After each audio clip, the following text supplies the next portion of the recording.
Cord, the horn-eater woman, dug her hand into the barrel, then pulled it out, letting thick grains of lavis dribble between her fingers. This revealed the worms. Though they were generally the same color as the grain, they uncurled and writhed on the surface, then buried themselves again. "All of the barrels?" Rysn asked. "Each and every one," Kastled said, nodding for his sailors to open 2 more barrels. "I came to get supplies for food," the horn-eater woman said, in thickly accented Alethi, "and discovered they are, every one, this thing." "The grain has been cursed," Kastled muttered. "Dark soul casting, performed by evil passions during the storm." "Or," Rysn said, trying to keep a level head, "we simply bought some stock with dormant larvae hiding inside." "We checked thoroughly," Kastled said. "We always check. And look, this first barrel was left over from our original stores, taken on in Thaylen City. This other one was from an early resupply, and this one we picked up only 2 days ago. All have worms now." She caught the other 2 sailors nodding, muttering about dark soul casting. Wormy grain wasn't the worst thing. Many a sailor had eaten such during a long trip, but the sudden appearance of worms so early after restocking and infesting all their barrels? This would be seen as an omen. It was an old thing, of Thaylen superstition. The passions, it was said, changed the world.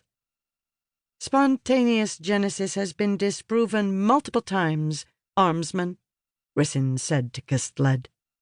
"This didn't happen because there's some kind of dark soul caster aboard our ship." "Maybe it happened because of our destination," he replied. "The men dream terrible dreams full of premonitions, and their dread passion creates omens." The other sailors nodded again. Storms, with this, and with the death of the ship's pet the day before setting sail? Well, Rysn herself almost believed. She needed to turn this attitude around quickly. "Kastled, how much of the crew knows about this?"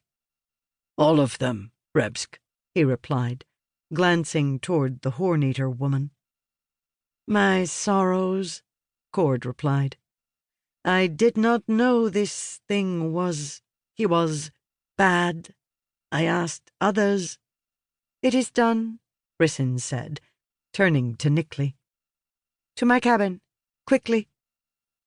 The tattooed porter, along with his assistant, quickly carried her up from the hold to the higher decks.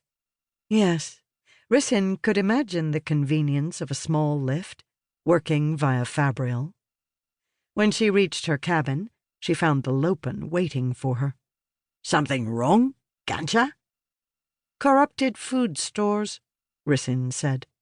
Nickley held her chair while his assistant opened the door. "I need to do something about it, quickly." "I could fly to one of our outposts," the Lopen said, following into her cabin. "Lash some more grain into the air and bring it to us." "A viable suggestion," Rysn said, as Nickley set her at her desk. She immediately began digging through the notebooks in the bottom drawer. Cheery lethargically peeked out of her box and chirped in concern. "However, I feel we need another solution." She pulled out a specific notebook, then nodded to Nickley, who bowed and withdrew with his assistant to stand outside. The Lopen remained, lounging beside the door as it clicked closed. She glanced at him. He acted so relaxed all the time. He seemed easy to underestimate. "This isn't about just our lack of food, Gansha," he guessed. "An astute observation," Rysn said, flipping through her notebook. "One of the biggest dangers at sea is letting your crew get away from you.